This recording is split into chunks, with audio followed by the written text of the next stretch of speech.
Hi there, Luke Avedon here again to continue our journey into EF Core, playing with relational databases in C#. So we're going to make another little EF Core project using C# and .NET 6. And last time we linked some tables together and eager loaded the data from another table using include. This time I thought we would have 3 tables and we would, 1, make a little web API for them, and 2, we would investigate OnModelCreating and using the Fluent API to create some keys, specify primary and foreign keys with has pattern in the Fluent API. And I think as a model, what we do is a very, very basic project management bug tracker style app. I have been working on one that needs a ton of work at lukebug.com using Blazor WebAssembly, or should I call it disappointment assembly. Look how long it takes to load. It's loading the whole .NET runtime framework thing into the browser. Okay, this has some basic JWT authentication, but basically we have very basic projects. Projects are created by, this is the name of the project description. Projects are created by a user. Here we have users. We can just make it very basics, and then tickets will all have a project. So a ticket of create YouTube video will be a ticket or a task. We can put in a description. We will say what project it's assigned to, what user is assigned to, what user created it. We could do roles. We're not really going to do that today. And we're going to do it not with a client. I think we're just going to make the API now, and then we'll try some get and post methods to the API and see how that impacts the database. And hopefully it'll be educational. So I'm using Windows Terminal. And let's just make our new project. I'm using .NET 6. I assume you have that installed, and this is the DB browser for SQLite. So I'm creating a new web API, minimal O.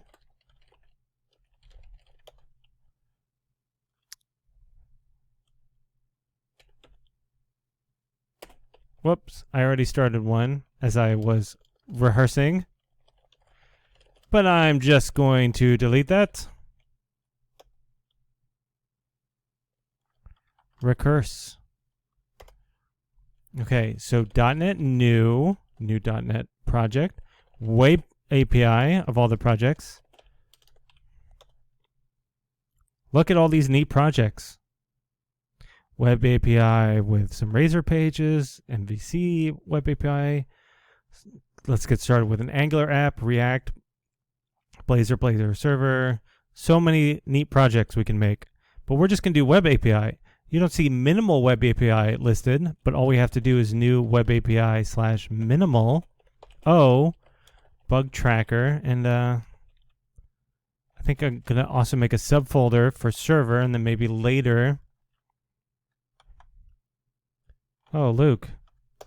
We will, I don't know, make a client or something. I'm going to put this in the second half, the top half, to hide my enormous schnoz.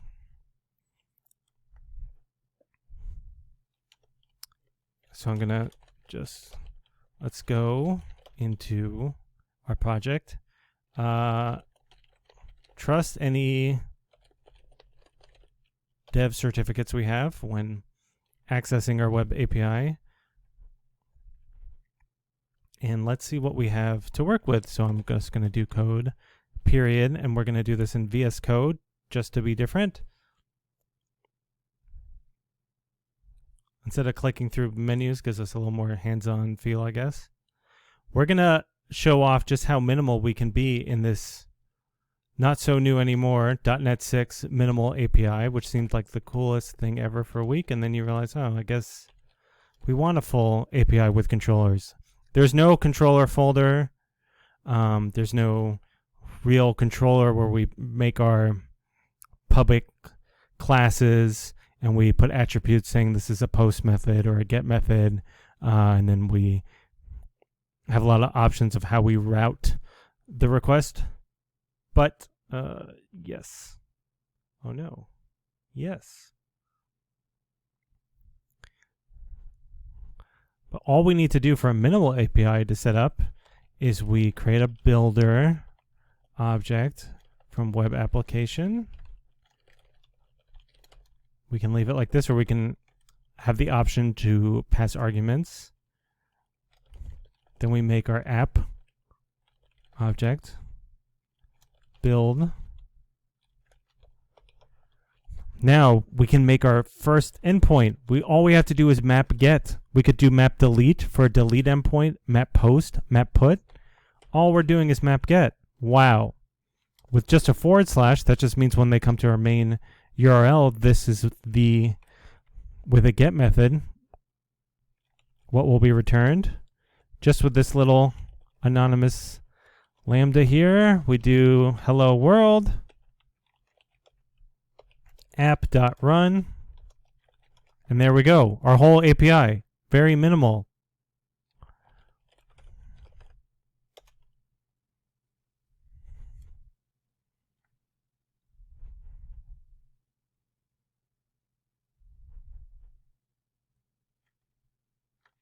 Click here, and it should say hello world.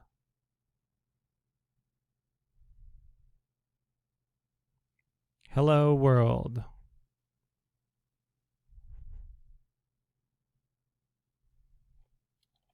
I'm going to go into just the launch settings because we're not using Swagger, which is probably foolish, but when we do in the next video, it'll feel amazing. So I just remove that from the launch profile and the development server. No big deal. Probably doesn't really matter either way. We're going to start adding packages we might need. So we could go to NuGet.org and look at the packages, or if you're in Visual Studio, you can do the package browser, NuGet package browser. But I'm just going to import the packages and not specify what version.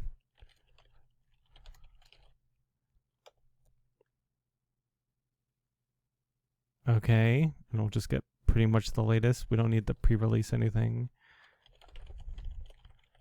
So that was Entity Framework Core, the magic technology we are working with. I'm also going to download the diagnostics package. May or may not come in handy later. I'm going to definitely need SQLite.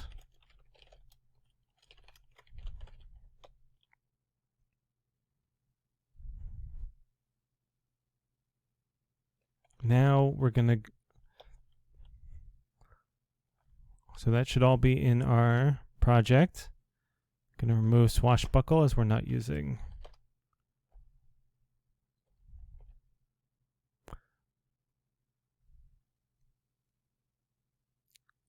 Swagger. Huh.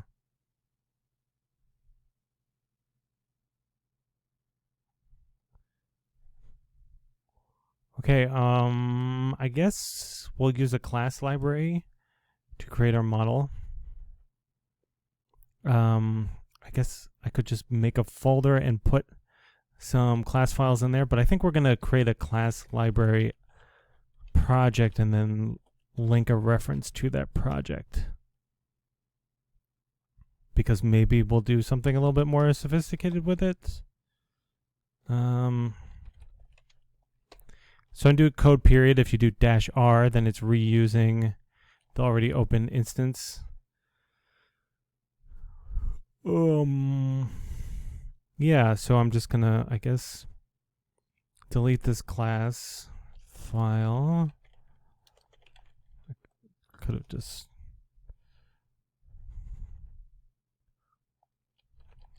new item. I'm gonna make it our user model.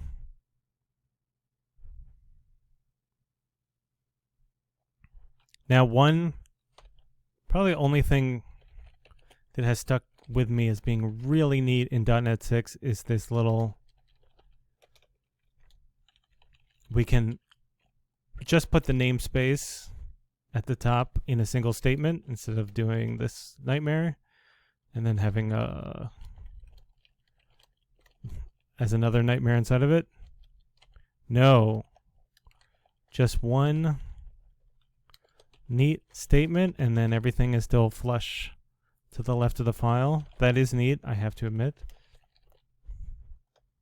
If we're only using one namespace per file, which we should be. So this is the primary key for user ID. EF-Core knows that if it's called ID, and I think a couple other things, that it's automatically the primary key. So I'm not going to put an attribute on there distinguishing it, like put a key above or anything like that. This is not nullable. Nullable is enabled by default in a .NET 6 project. We don't have to make it one because we will never have a row without a primary key. SQL, and SQLite in our case, puts a not null constraint on a primary key and a unique constraint. So every time we create a row, it has to have a unique primary key, and there has to be some number there. It can't just be null. So we can identify every single row on our table. Whoops. The other things we're going to start with the columns, we're just going to have a name, I think, and an email.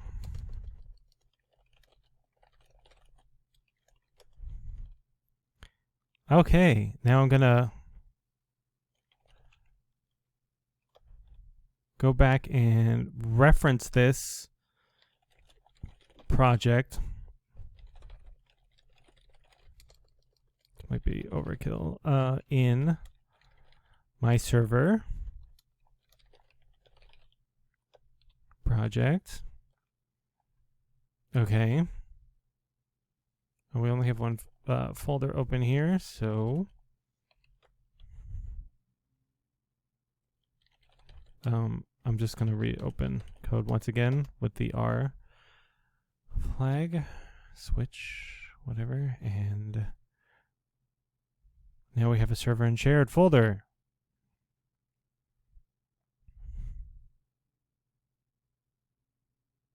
If we go back to our program file with our very minimal API, I'm just going to add the entity framework core namespace where the assembly for entity framework core lives, and our shared namespace. Okay.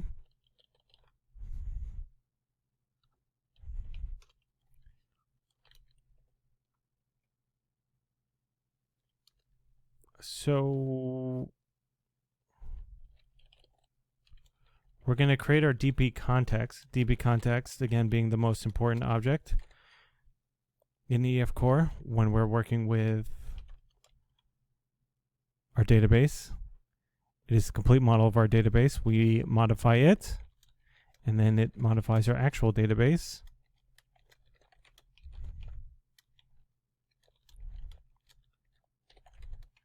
Now we're going to make options.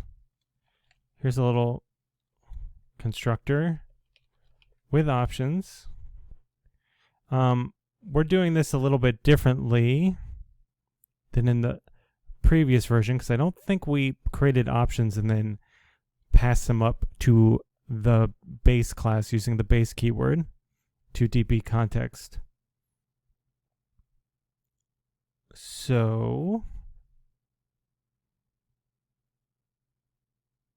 we're going to now go base options. So the options we create go back up to DbContext. We're going to create our dbSet, which is a table that we register with dbSet, and then DbContext being the context of our whole database. This context object that we modify for our time working with the database. We're going to register our app DbContext. I think last time we had a constructor, and then I think in it we had like our database file. I'm doing an example, thank you. And then we did like path combine, and we said data file or something, and then we had the file for SQLite. We're not going to do that now. We're going to register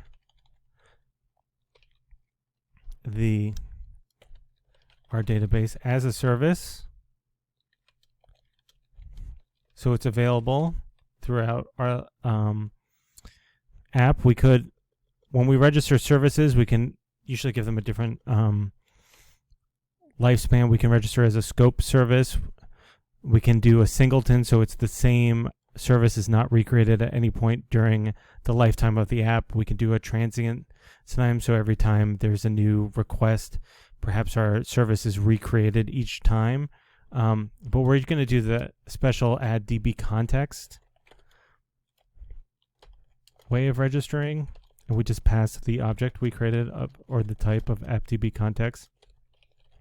And then in the app options, since we're doing the add DbContext, we're able to pass special options, and in that, instead of our constructor down below like last time, we pass it that we want to use SQLite. And for the data source, because again, SQLite, we're not connecting to a SQL server, we're just making our own little file.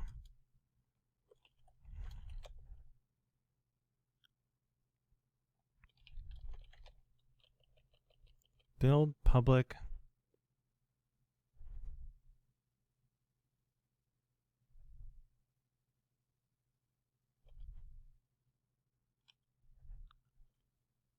forgot my little closing alligator thing for, sorry, I always think of less than equal than as alligators for specifying the type. Now everything works. Getting a null warning, but whatever. I guess we're going to use,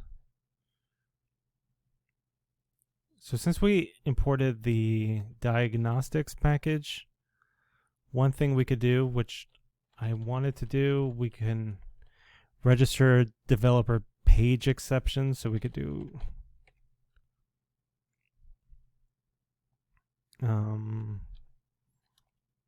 add database developer page exception filter. So if there's a major database error, it'll make a little web page for us telling us what's wrong, but we're trying to be as minimal as possible for educational purposes, so I'm not going to do that. I'm going to import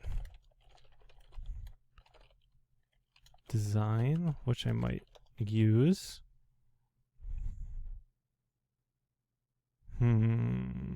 No. This, I want it to, should we create our database as a subfolder of server? Or should it go back to the main? Or should we just have it in our server folder? Let's try this.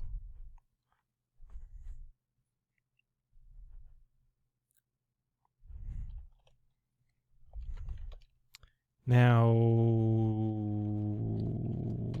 register? Yeah. As long as we build after we register the services, we should be good. Okay. If we go to server,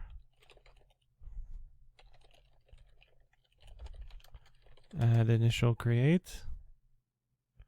We're creating our migration, so our initial database schema is being born, being birthed by EF Core right now. Fingers crossed. It's an incredibly complex database schema.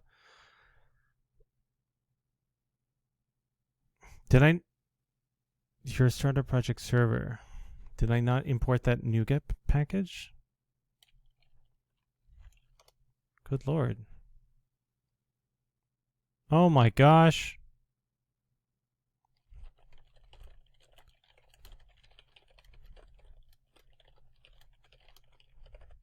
How embarrassing.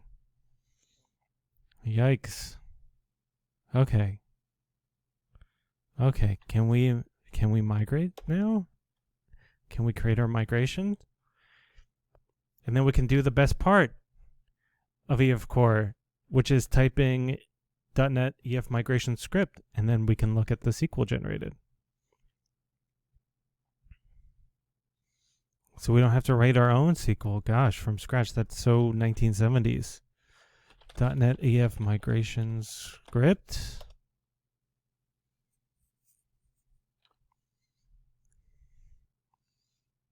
Okay. Let's look at what you created. Okay. Begin transaction. Create. Okay, this is just creating a table which lists the different EF migrations we've done so far. But our one table, users, again, primary key, integer, a not null constraint. This can never be null. It's identified it as a primary key, and it's using auto increment. So it's unique.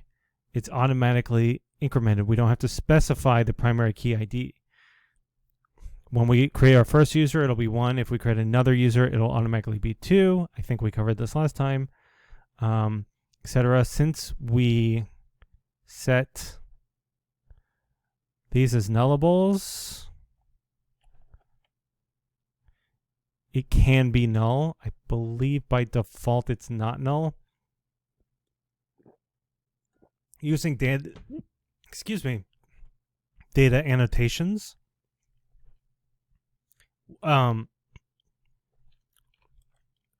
we could put like a required attribute, and that would translate into SQL being a not null constraint.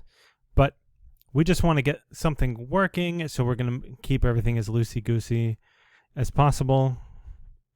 So now let's create the actual database with database update.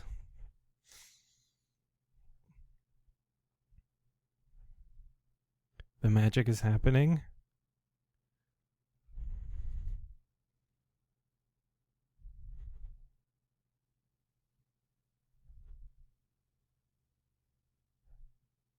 Okay. Oh. Enable.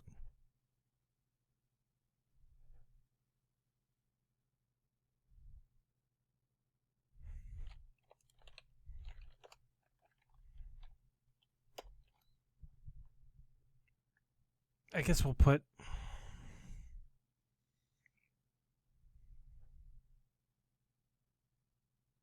oh yeah, I did one dot, which is just meaningless. I could have put it as a subfolder of server, or it'll be its own data folder for now. Why is it unable to open?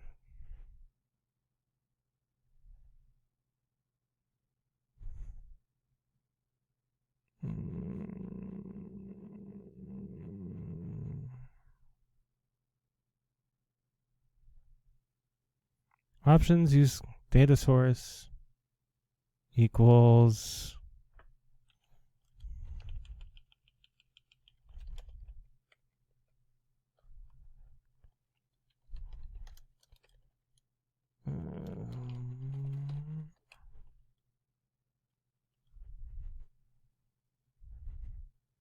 do I already have the file open?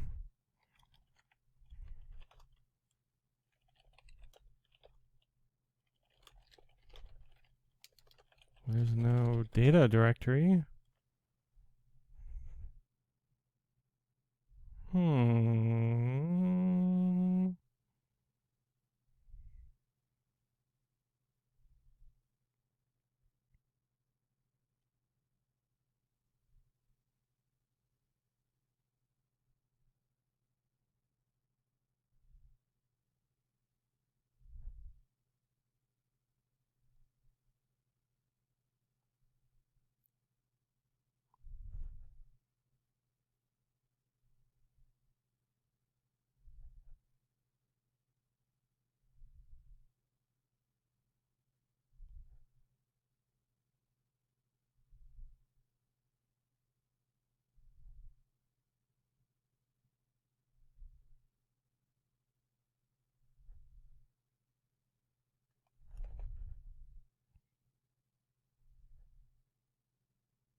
Okay.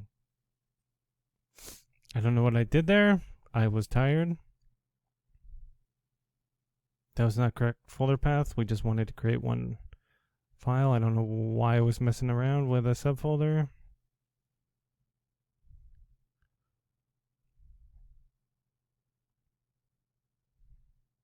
Here's our database.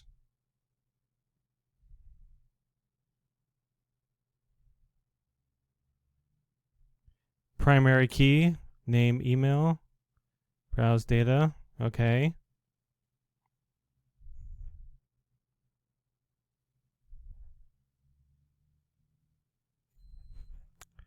So let's start creating some endpoints. Let's create an endpoint which adds a user to our database now that we have a user table. So under Hello World, we're going to do a post, unlike the get above, API user, and we're just doing a sync method. We're going to pass in our user model and our context object representing our database, which goes to our little method here. Oh, that's a little ugly. Okay. So we take our dbset users, our users table. We're going to add a user that we passed in, which it has parsed automatically from the JSON in the map post. We're going to await until the database saves the changes, but we're not going to lock up the whole app. We're doing it async, and we're going to return results created. If you're going a little more complicated in the minimal API, you return an iResult object, and then you can do things to it. Kind of like the iAction result in the full API, but it's iResult. User async DB users add await DB save changes async results.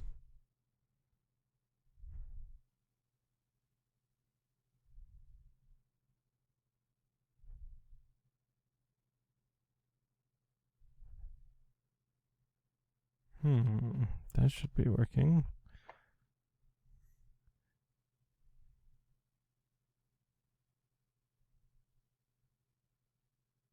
Why?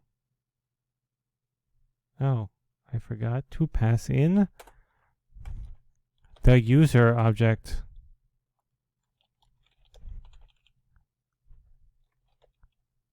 So it knows what to squeeze me. Okay, so we pass in that user object. It's going to taking the JSON, comparing it to this, adding it to the database, and saying, hey, this is the model I used. Here's the ID of it now in the database that was created. Okay, now let's try that. .NET run. Run .NET run. Now, since hilariously and catastrophically, we did not turn on Swagger, we're just gonna use PowerShell down here. This is kind of just like curl and Linux. We're gonna create a object of our that's gonna be the body in our post request. And we're going to convert that to JSON. So we're going to first just make a name. This is the user we're creating, Luke, named after myself. Email, luke@luke.com. That's not really my email. And convert to JSON. Okay, now it's JSON. If we didn't do convert to JSON, it would just been a PowerShell object and it would not have worked. I'm also going to create a variable, money, for a PowerShell variable. We're on localhost 7105.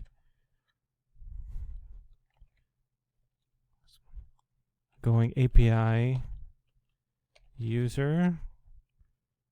Can I move my face? I moved my face as I was recording. I don't know if that will show up in the final video.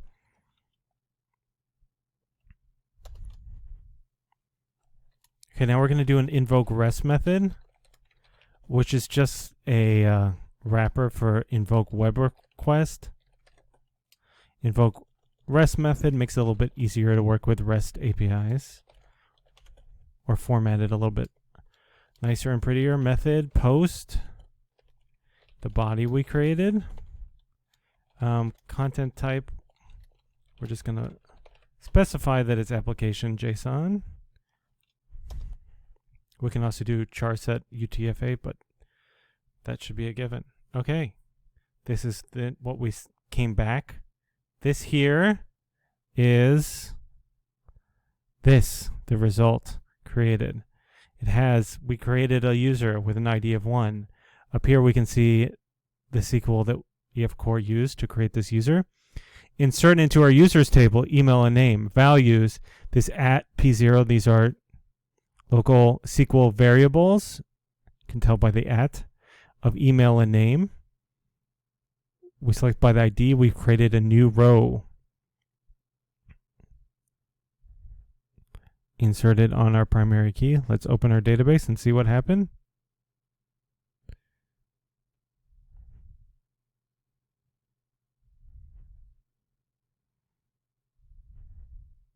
Okay, one luke@luke.com. Cool, now let's add some other tables.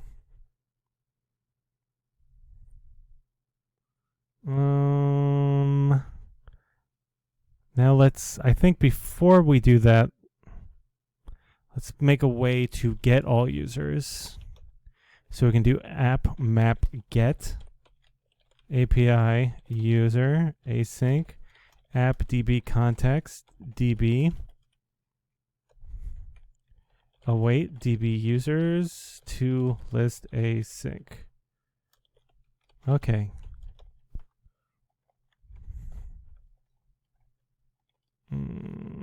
Okay, let's try that. Restart it.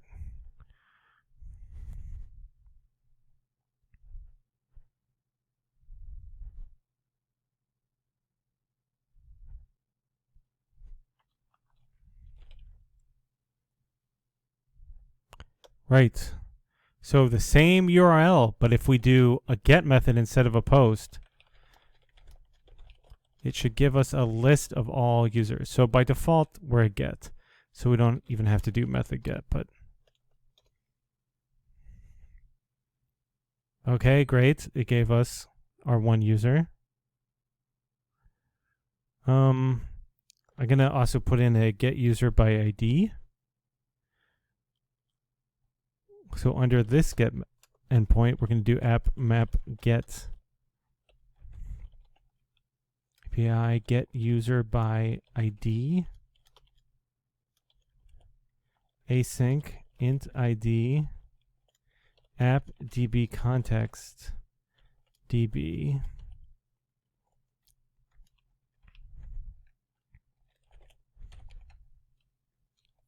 So we're going into our database and finding by async for the ID that we got passed from the endpoint. We're checking that whatever's brought back is in fact matches the user model. This. If results okay, user. If results not found,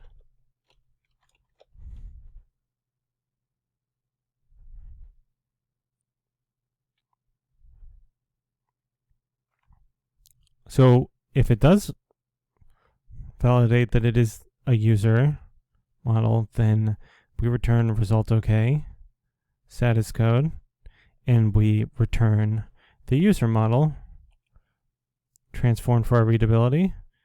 Otherwise, this is the ternary operator, false. We say, hey, results not found.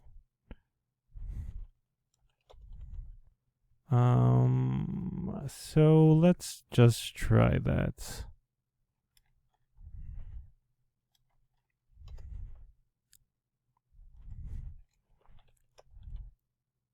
So all we have to do is add a number to this. So if we do URL equals URL, excuse me, /1.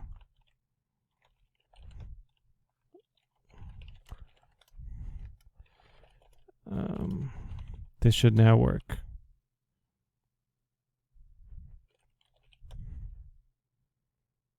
Is that all we had to do? Oh, get user by ID. Whoops!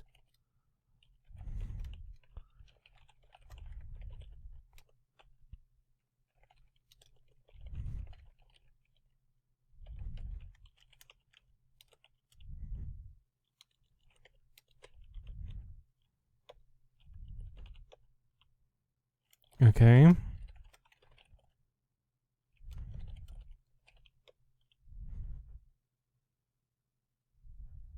All right, we got that user. And just to demonstrate, we'll create one more user, name equals Muffin Cat. In honor of my cat, email muffin@muffinland.com. So if we don't convert to JSON, it looks like this PowerShell object.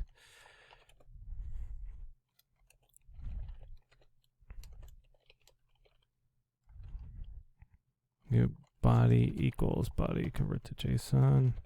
Now it's all ready to go.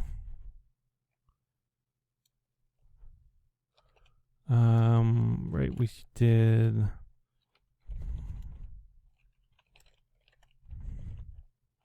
API user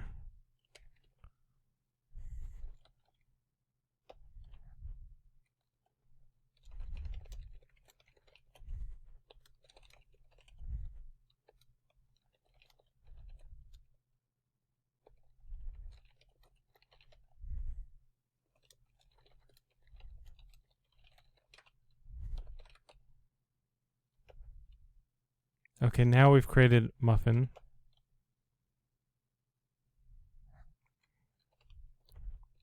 If I was smart, I would have had a variable for just the base of the URL, or I would use Swagger, I guess, if I was actually. Get user by ID to the ID primary key 2. Okay.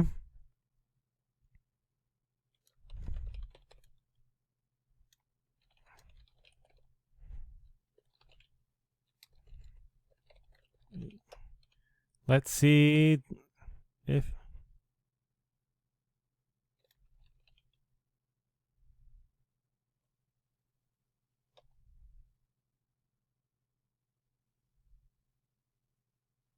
what did I do wrong?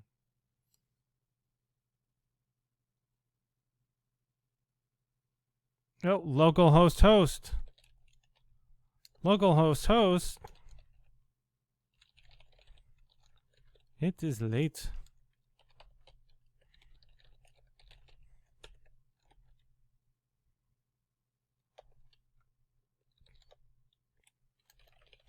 Invoke-RestMethod. All right, we got it by ID. Wow, that was very exciting. So now we are going to finally create another table. So I'm going to go to shared. No, up here. Go back, go to shared. New item.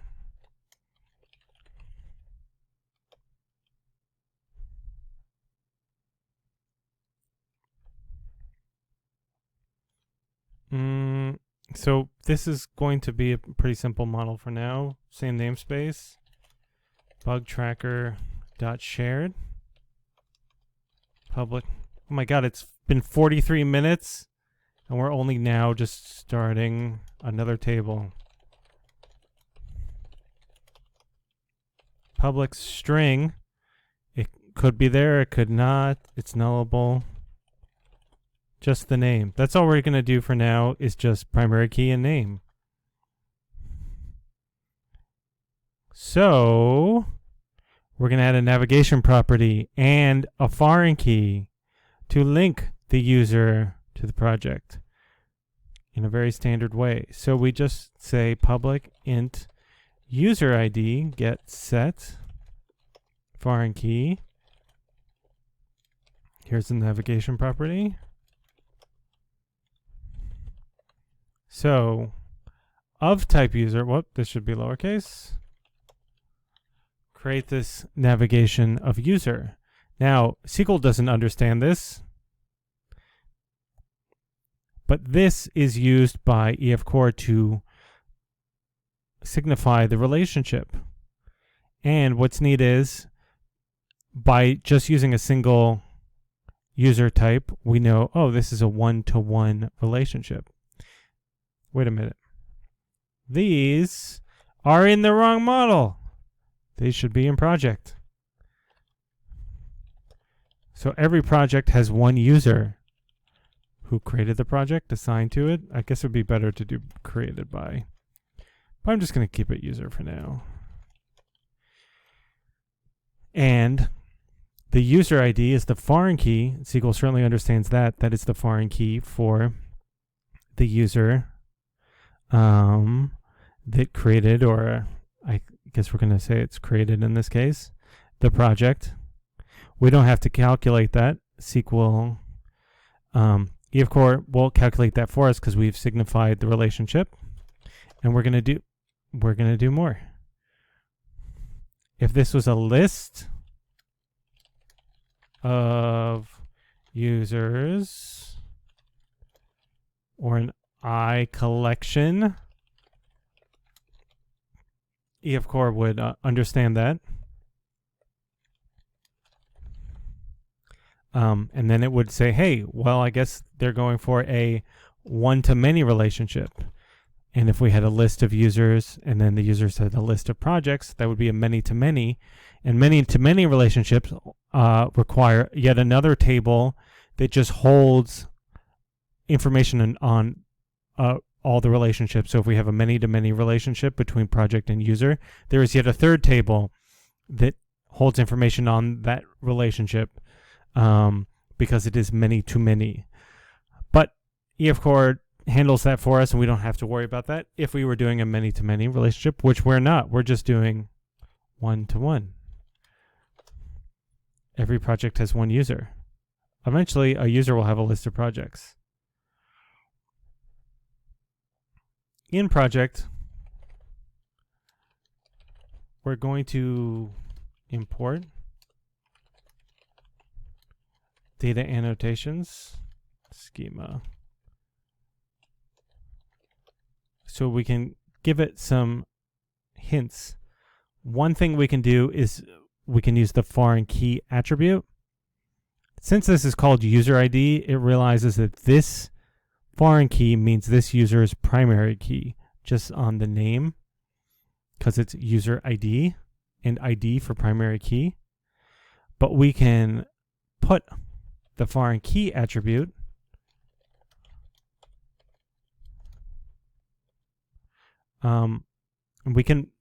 you have the option of where there's 3 different places you could use this, and it's considered good practice to put a foreign key attribute on. You could put it above the actual literal foreign key in.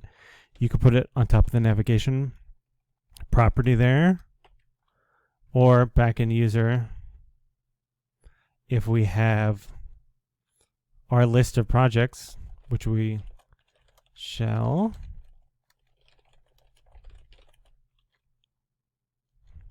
we can put it above there. Oh, and it knows we do have to import data annotations though. Namespace. But it's like, but EFCore knows, oh, for each of these projects, the foreign key is going to be user ID back here, which will be linked to this primary key. It becomes this, the foreign key in project. Foreign key that links to users, its primary key becomes the foreign key. I hope that makes sense. And we saw the 3 places we can place our foreign key attribute. I'm going to, well, this is fine. I guess I'll just put one here too, so we remember.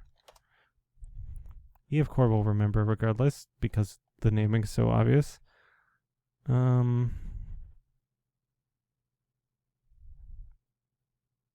guess I don't really need that there. We might not have any projects, so I'm gonna say that could be null. I'm going to update our database schema. Go back into server. .NET EF migrations. A new migration that says added projects.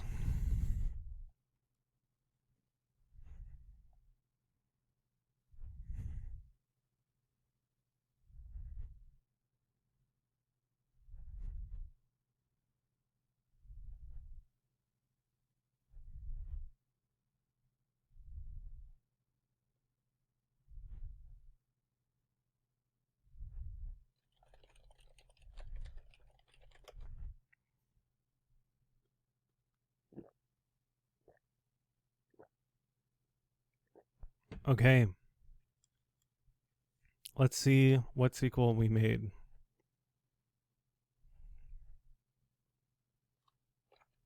Pretty straightforward. ID, not null constraint because it's a primary key. Auto incremented. Text null. We left user ID as not null. We'll talk about that in a little bit. So the foreign key constraint is every link to user has to use this user ID. Now on delete cascade is the delete behavior. So anything linked to the principal entity will be deleted. So all the dependent entities, if the principal is deleted. So if you have apartment building and that's linked to tenants and you delete the apartment building, all the tenants also get deleted. We can do other delete behavior. We can set null, which is probably what we'll do. We can do, so all the foreign keys will just be set to null when the principal entity is deleted. They won't be deleted. It'll just say, hey, I'm not linked to anything now. We can also do restrict, which I believe just means that any delete behavior on our one entity or principal entity won't actually affect the dependent entities. And then EF Core, we also can do client cascade, client set null. So EF Core, only the things we're immediately tracking that will execute a cascade delete, but things not being tracked by EF Core will follow the database rules we've already set up on the database. So let's just update our database.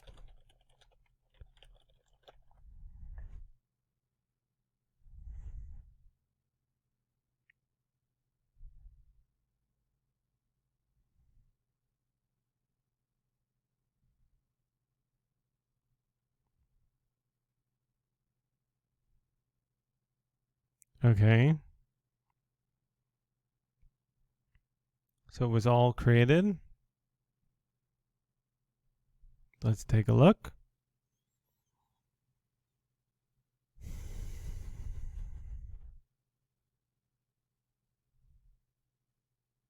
Yep.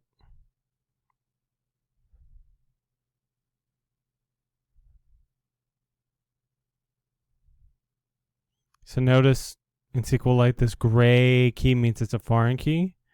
If we don't specify the foreign key and one is generated for us automatically, because if we didn't, it would probably still work if we just had user and then it created a user ID.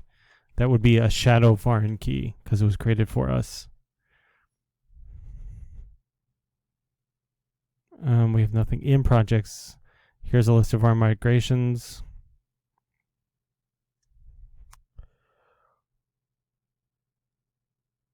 And we can change some of the constraints here, I believe. I've never really in SQLite used this that much. Okay. Whatever. Let's keep going. Now we are using the actual Fluent API statements. So there's all these data annotations we can use to configure our keys, foreign keys, relationships, whether things are required or not. But we can do much more by overriding OnModelCreating with Fluent API statements, and we can define the relationships using the has-with pattern. We can also do more advanced things like composite keys, which we cannot make composite keys with data annotations. So let's play with that now. And you'll notice in our DbContext, I did not create our project table, so we could not play with our projects in our app, but we can now. Now let's get started with the Fluent API.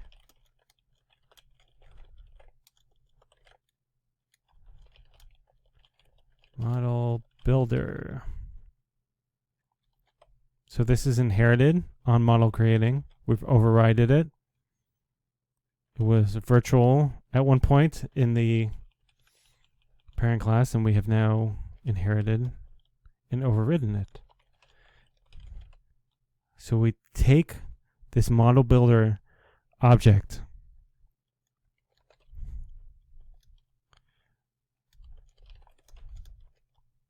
we pass an entity class representation of our database. We say project, our project model is configured to have one user, a one-to-one relationship, or one side of a one-to-many. We're calling this U. We could use any letter. Goes to U user. So our project has one user.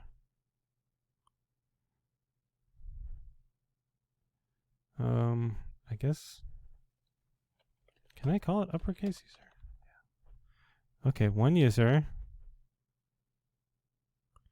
Our project, and that user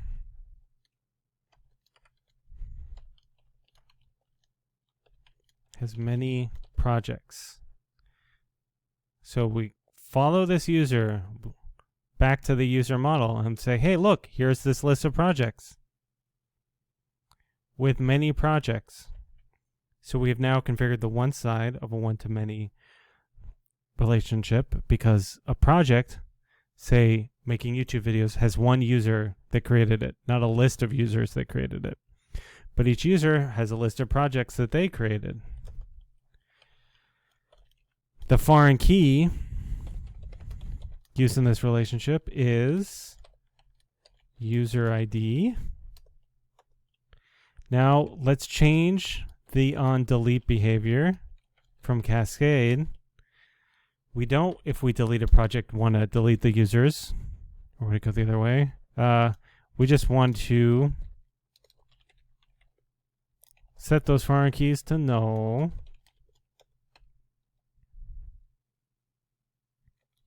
Notice the change of letters. So has one, has foreign key. We're talking about the same thing here. Has one user and has the foreign key user ID. But this P here means we followed the user back to the user model, and we're talking about the list of projects. There.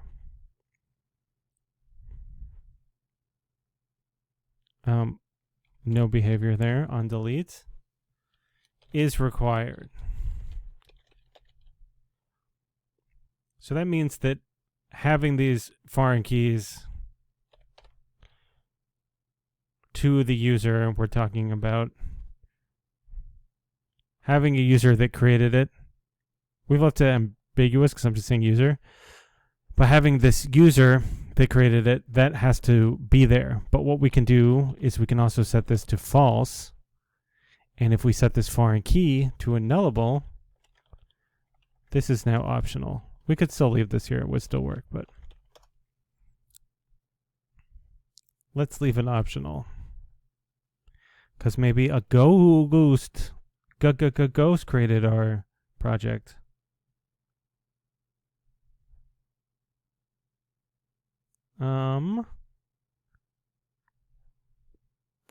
Now we've got projects set up as we want.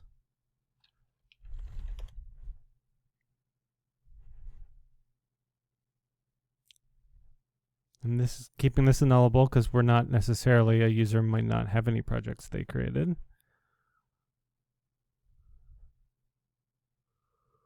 What is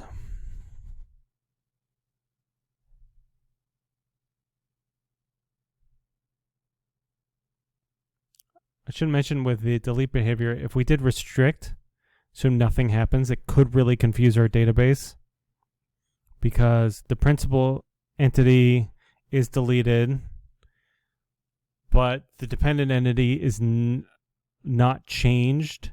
So other operations in the database could then fail because it hasn't been updated that, oh wait, there is no principal entity anymore.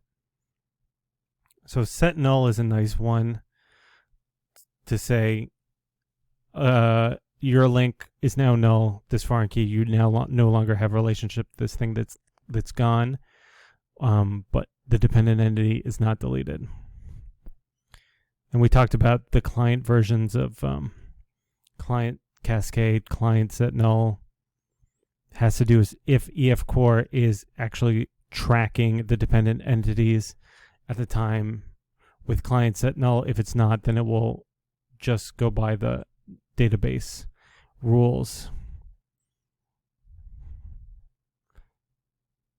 So I guess we're gonna just update this again.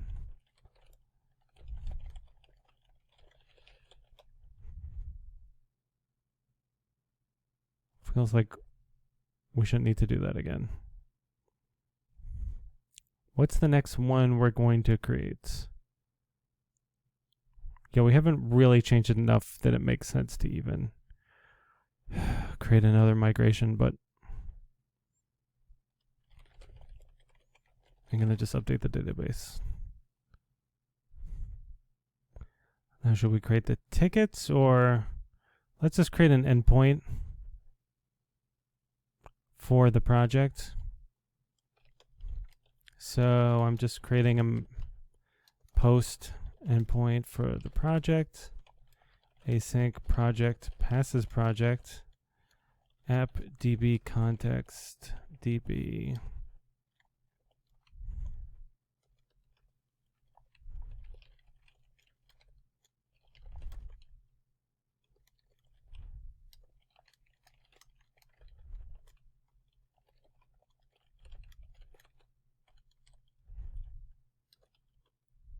So add a project, this is just like adding the user.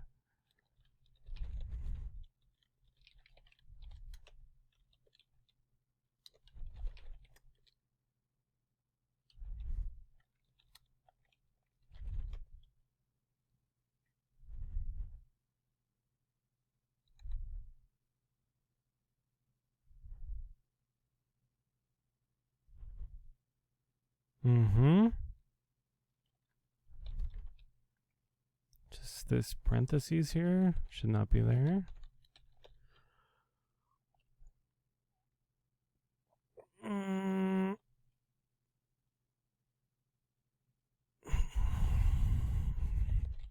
Async. Okay. Now, this is an important thing. We can try creating a project. But one reason, normally we would have a service, maybe we'd have a services folder, and we had interfaces for saying, here's our service for posting projects. And we would then have a DTO for the project model, data transfer object. So instead of the full model here for the database, we would have just what goes across the wire. So no primary key, no user ID or user, because all the user is entering is, hey, this is what I want to call the project. We're really only recording what user created the project and the name of the project. And the user doesn't even enter this probably. He's probably only putting the name, and then we use the service to get, okay, what user submitted this. So maybe our DTO at this point would only have the name. If we just pass this full model around, if core gets confused because it's expecting in the JSON not just a user, but then a full information on the, so the JSON would then have like a sub field for the username, the user description, everything that goes in the user object. And it can even drill down even further than that. So it can quickly become a hot mess and then cause the endpoint to not work. So that's why we use DTOs, and there's security reasons on a real API too. But what we can do for our purposes now is we can just take those properties out of the JSON. So we can just import from the newish built-in JSON library namespace the JSON ignore attribute. This is changing the metadata of our assembly to ignore these. Ignore me. Ignore me. Okay. In user, I mean, we usually don't have a problem if it's just the ID, and of course we've got that list there, so I'm gonna just import that. JSON ignore. JSON ignore. Okay. We have this endpoint. Gonna try to pick up the pace. This has been a very dull tutorial, I admit.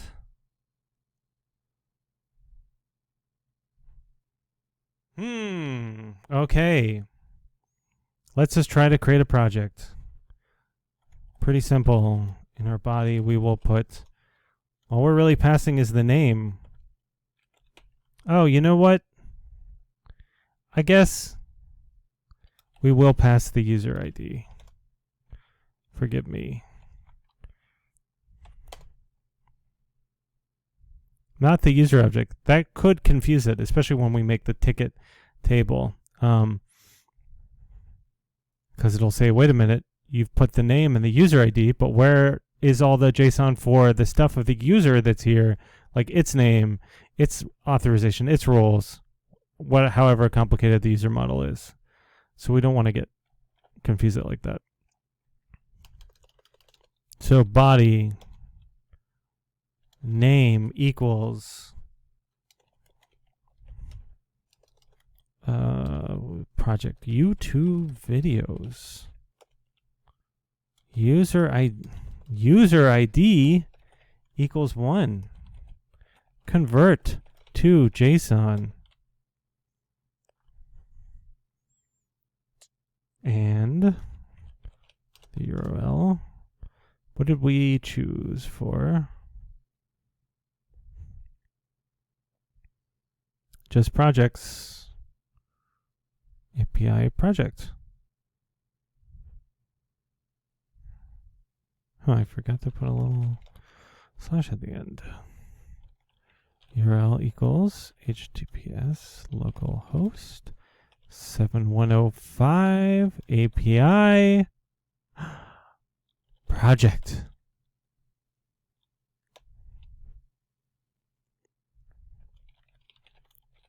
Rest method.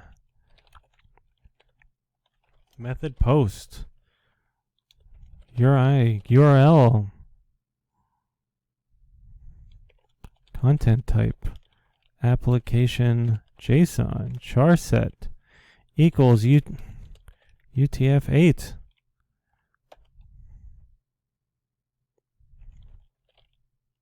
Oh, what was I thinking? It's getting late. Uh-oh. Oh, man. I didn't put the body in. What can you do without a body? It's just disembodied like a ghost. Oh, here we go. Insert into project name values from project. Name, user ID in their YouTube videos. Yay. Okay.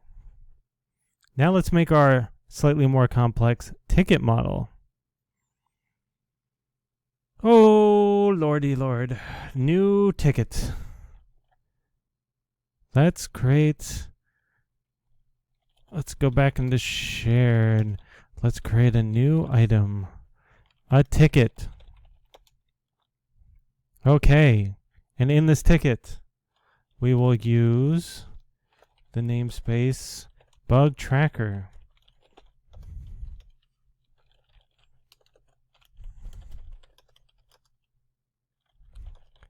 Our model for ticket. The primary key, again, the most important property. We're going to have a title for the ticket. We're going to have a description.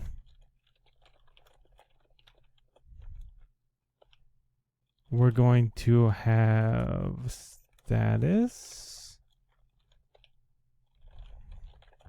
we're going to have priority. We're going to have assigned to. We're going to have created by.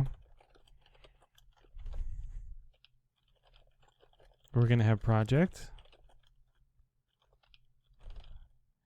And created dates. We're going to use a string. We're not using the cool date time stuff on.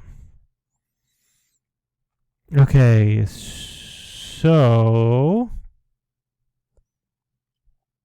what we want to, one thing that's neat too is we can then take our store things as integers and then use an enumeration, a num value to take those ints and make it one of the enumerations, and we can use that to make select menus in our view. But anyway, so some of these are going to be foreign keys, or we'll need foreign keys. So assigned to, this will be a user, but above it, let's put a foreign key ID. This will be tracked. I'm just going to say, here is a place where data annotation or defining it in the Fluent API is important, because assigned to ID, EF Core just by the name of that doesn't know, oh, is that a user ID? Is this supposed to be linked to a user? And their ID, their primary key, will be the foreign key here, and also created by ID foreign key. It's not going to know that. So we're going to put in user ID. Whoop. Using system component model data annotations schema. Okay. Foreign ID key user ID created by public int created by ID get set foreign key user ID project public int project ID get set foreign key project ID project create dates. Okay. Now these things that are strings, we want these to be navigation properties. So we want to use the actual types that we want to be linked to. So this is a user. So assigned to, we want that to be an actual user type. Created by, we don't want that just to be a name. We want that to be the actual user type of type user. And we, for project, same thing. We want this to be project. Some of these, we don't want it to have an assigned user. So if that's going to be nullable, that should be nullable. So this relationship is optional. This relationship is optional. These things can be blank. So could be null. And same thing with the created date. But primary key can never be null. Now on our projects, since any project create a list of tickets,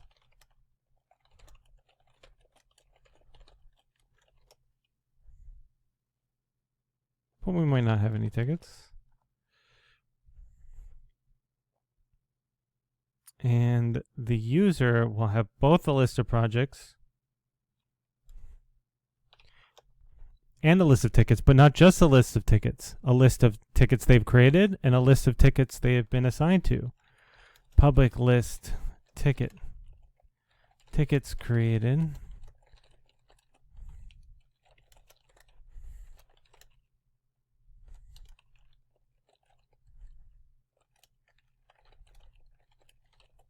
Tickets assigned.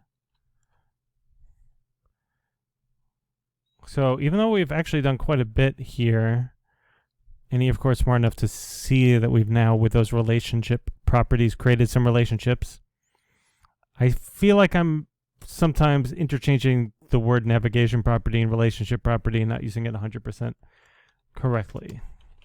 So forgive me. Okay, now we're going to configure our ticket with the Fluent API. Has one. Every ticket has a project. T for ticket. Now we're following that project. Every ticket has one project.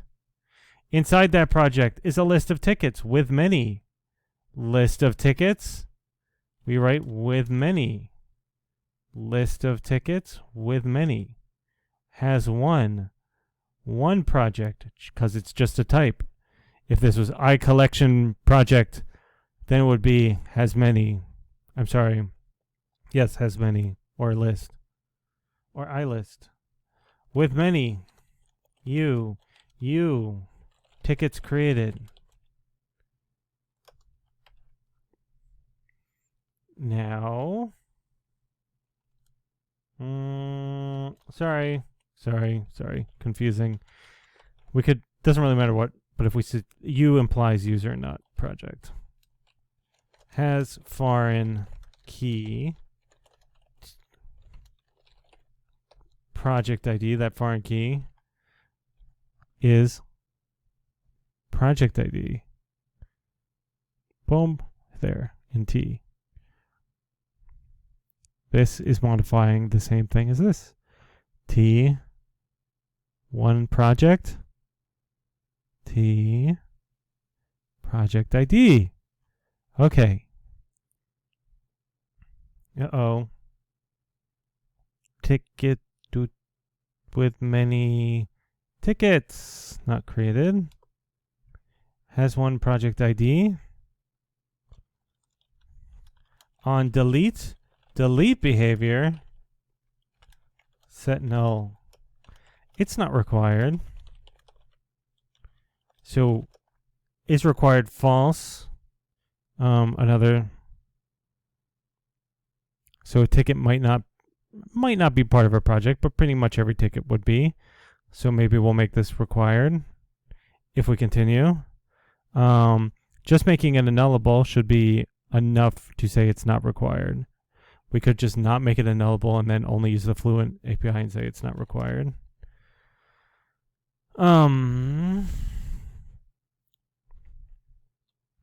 Okay, so we have the projects for the tickets. Now let's do the people who are assigned to the ticket.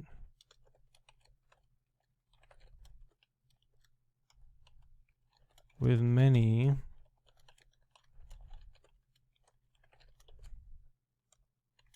has foreign key.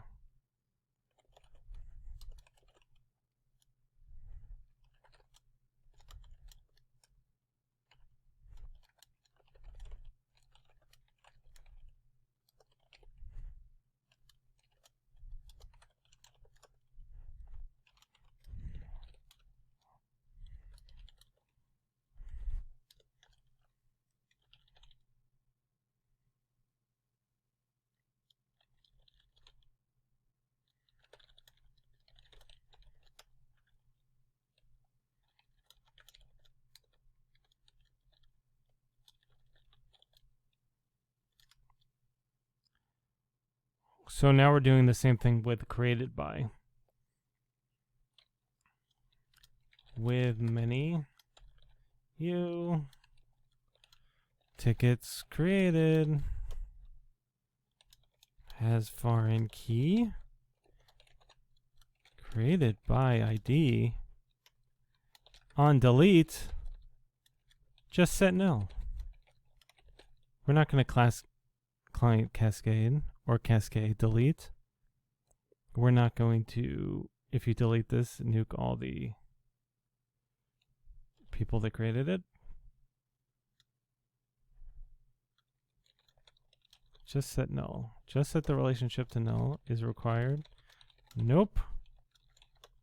So these are based similar. It's all similar. We're just saying the relationships we have are tickets and projects. A project could have a ticket is part of one project, but a project could have many tickets. YouTube videos could have 800,000 tickets created of that project, but each of those tickets will only have one project, YouTube videos. Every ticket's only created by one person, but one person may have created a lot of tickets. Ticket is only assigned to one person at a time, but one person could have a lot of tickets assigned to them. So this is done. Let's create a new migration. Add with tickets. Whoops, up here.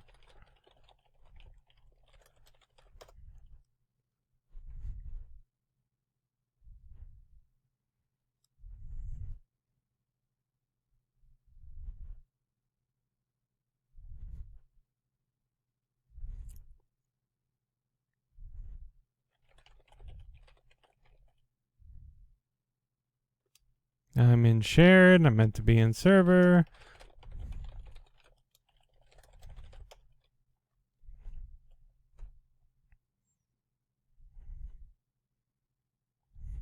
And we'll take a little closer look at the migrations created, because we've looked at the SQL created from the migrations. But we can look at what the advanced with the Fluent API.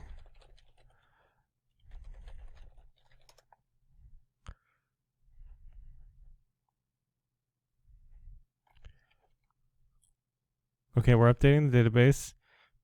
Here's a current snapshot of our model. So notice this is very similar to OnModelCreating stuff. Where did I put program? But it's just a little bit more in depth in our model snapshot. We saw as the entity class. And we have specification for our properties in project ticket. For example, if we take user has a navigation property of projects. So if we go to user projects, list projects, is this navigation property projects? Navigation tickets assigned, user, tickets assigned. Tickets created, tickets created. All kind of straightforward. Now let's just check our database again.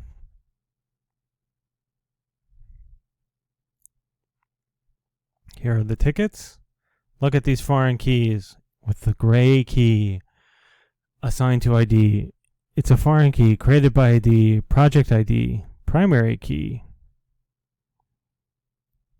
Okay, the user is the only thing that does not have a foreign key in it because user is central. Now assigned to, we have the foreign key. We don't have assigned to because assigned to is of type user. That's not really relevant to SQL. That navigation property is relevant to EF Core. Now, did I add our tickets to? Nope.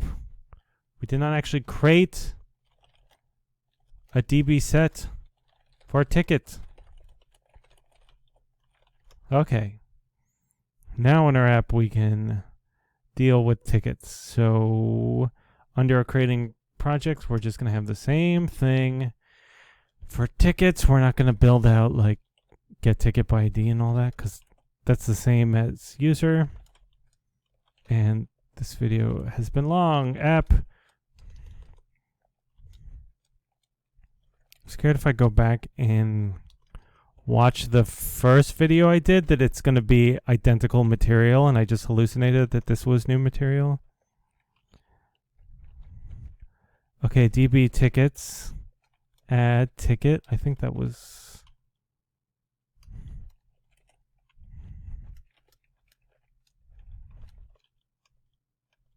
return results created API ticket ticket.id ticket. Okay.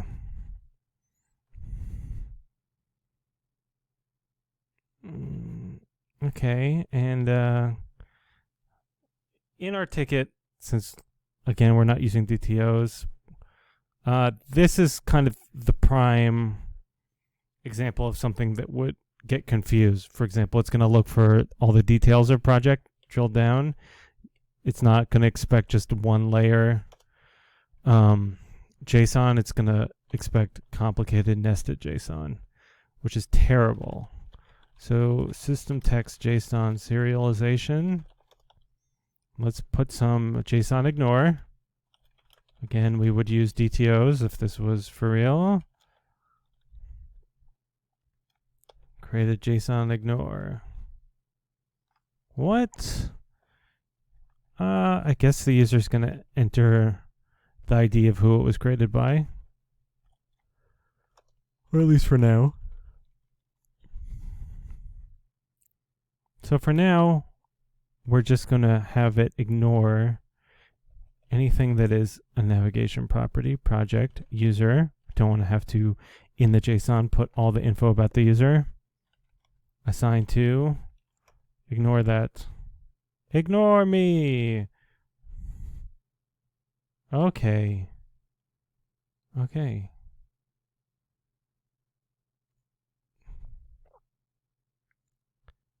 I guess I'm feeling okay about this.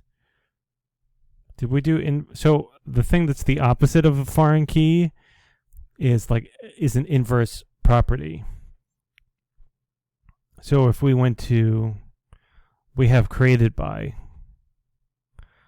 Okay, so this is a one-to-many because this ticket, hey, I only am created by one user. Like humans, we have two parents. These tickets have one parent. Created by. But if we go on to our users, tickets created, and this user, when this is instantiated, they created a ticket. That's their primary key here is this created by ID. To make this relationship more clear, if EF core is getting confused, or if your colleagues are getting confused, is you just put an inverse property data annotation. And we're doing overkill here because we're doing both data annotations and the Fluent API on OnModelCreating. So inverse property is like the opposite of foreign key. This goes on one end, if you like, and foreign key goes on the other end. Pretty much. Remember, we have three options of where we could put foreign key if it cannot infer foreign key automatically from the navigation property and the name. We have three options of where we could put foreign key over the navigation property, over the foreign key itself, or we could put it where above the other side of the navigation property where we're putting inverse property. We could actually just put the foreign key here. But this is the most clear way to do it, is you could put the inverse property here, and that makes the relationship really obvious. And it's nice because we're using user twice in tickets. So we have relationships users twice. So we could have the created user and the assigned user. So I'm going to do that again. Assign to.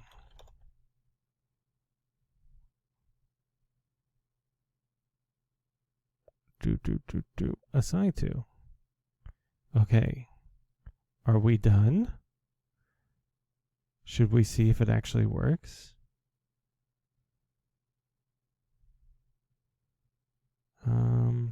We could put an inverse property here too. We could say inverse property, but we know this works and that this is overkill. Inverse property project.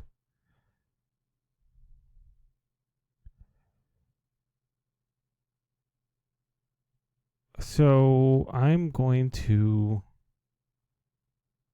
did we add the tickets? Yeah, create table. Let's see if we can create a horrible ticket. Title. New bug. Description. This video is 90 minutes. Status. Not started. Priority. High. Assigned to. ID equals 1. Created by ID equals 2. Equals 1. Created date.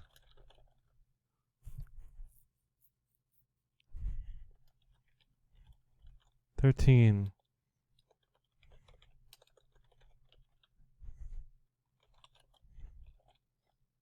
Convert to JSON.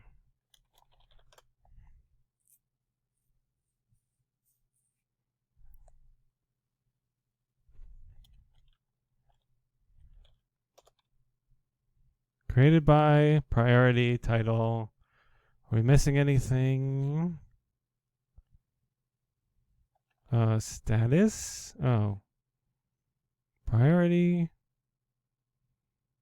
Assigned to, project ID, created date, created by ID. We have 2 users. So this is created by Muffin Cat and assigned to Luke. And it's in JSON. So what could go wrong? Our URL is project. Let's change that. We created a post ticket, so localhost 7105 API tickets. Invoke-RestMethod.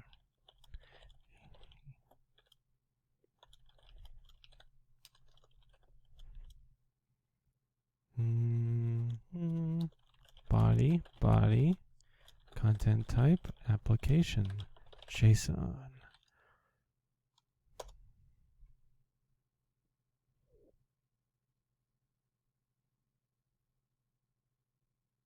What did I do? Oh my gosh. Oh my gosh. Localhost 7105 / API ticket. Oy.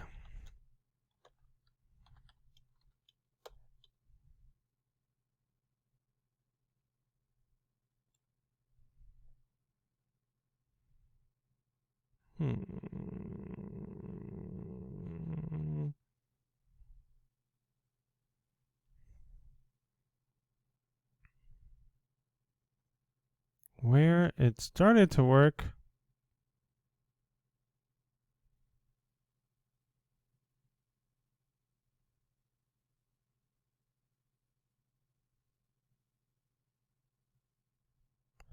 Where row ID.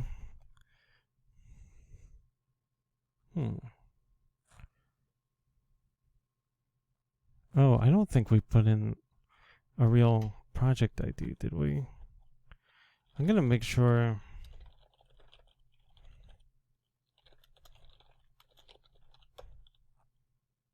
everything's up to date.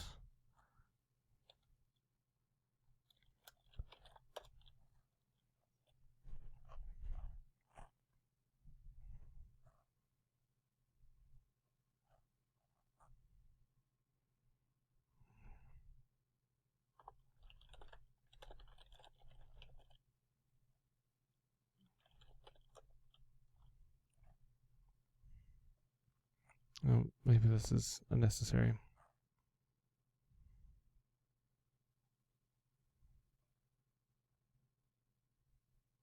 I did not update the database. before. I'm probably previously forgetting to put in dbset. So that should be like that.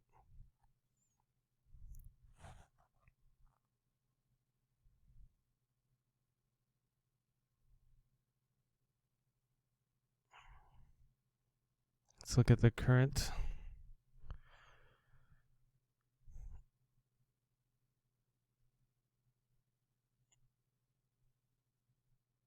Name ID, project ID created by, assigned to ID, foreign key, project ID, browse data, ID 1. There's only project ID 1, users 1 and 2, created by, assigned to 1.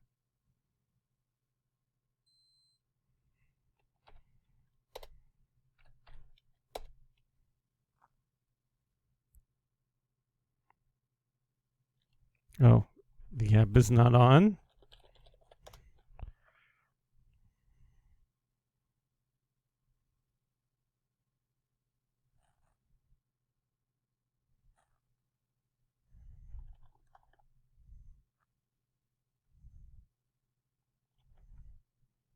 Title,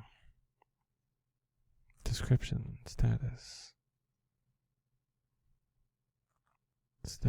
description, priority, assigned to project ID.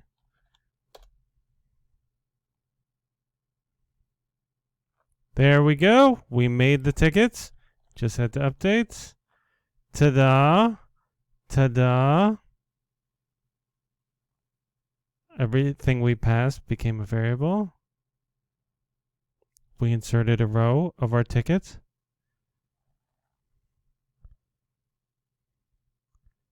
Tickets, look at it, beautiful. And now we have working with 3 tables. So I hope that wasn't too meandering and was somewhat helpful. I hope it was not exactly the same of what was in the previous video. We've made progress, we've pushed ahead. We got to use the minimal API. We got to use the Fluent API and data annotations in a very brief way. Hopefully we'll do something more advanced next time. Maybe we'll just follow this into a full bug tracker project, as well as I will make my own bug tracker less pathetic and then lead by example by making a more complete tutorial, or we'll just explore EF Core in past the absolute basics. Now, we didn't do anything of like when we get a ticket, pull in the users using include and then include the eager method of loading the data. So we pull it in immediately using include or explicit. We could explore what it's like to load data by explicitly saying using the load method instead of include when we want the data exactly.